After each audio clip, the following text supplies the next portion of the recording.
शकरगढ़ से हमारे senior reporter Rana नईमजा की रिपोर्ट के मुताबिक पाकिस्तान मुस्लिम लीग नून के मरकजी रहनुमा साबिक वफाकी वजीर दाखिला एहसन इकबाल की deputy district education officer Shakargarh Chaudhry Allah Rakha Rashid के घर आमद। उनकी वालदा मरहुमा के वफात पर इज़हार ताज़ियत। इस मौके पर साबिक MP Rana Mannan, SHO city Shakargarh Chaudhry Aitzaz Bashir Kiani,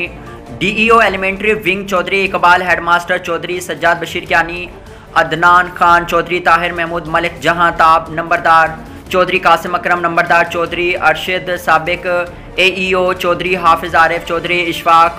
Chaudhary, Rashid Siddiqui Chaudhary, Habibur Rahman Chaudhary, हाफिज यासिर दरखाना चौधरी, सुहेल जाफिर, साबिक चेयरमैन चौधरी जावेद अनवर चौधरी, तैमूर खटाना, सदर Sajid Naeem Shah, Rizwan Nadeem dream school Chaudhry, Arshad advocate Chaudhry, Tahir Rasool advocate Chaudhry, Salamat Bashir advocate Chaudhry, Amjad Rasheed advocate Chaudhry, Abdullah Rashid Chaudhry Iqbal भी मौजूद थे। पाकिस्तान मुस्लिम लीग नून के मरकजी रहनुमा साबिक वफाकी वजीर एहसन इकबाल ने कहा है कि आम इंतखाबात का इनेकाद होगा। पाकिस्तान को इस वक्त मुस्तहकम हुकूमत की ज़रूरत है जो मुल्क की मईशत बेहतर कर सके। हमारे कायद मियाँ नवाज शरीफ और मुस्लिम लीग नून का रिकॉर्ड पूरी कौम के सामने है। उम्मीद है 8 फरवरी को पाकिस्तान मुस्लिम लीग नून भारी अक्सरियत से कामयाब होगी, ताकि जिस तरह हमने लोड शेडिंग दहशतगर्दी का खात्मा किया, CPEC कामयाब किया, इसी तरह पाकिस्तान को दोबारा तरक्की की राह पर गामजन करें। इन ख्यालात का इज़हार उन्होंने deputy district education officer Shakargarh Chaudhry Allah Rakha Rashid की वालदा मरहुमा की वफात पर इज़हार ताज़ियत के बाद मौके पर मौजूद मीडिया नुमाइंदगान से गुफ्तगू करते हुए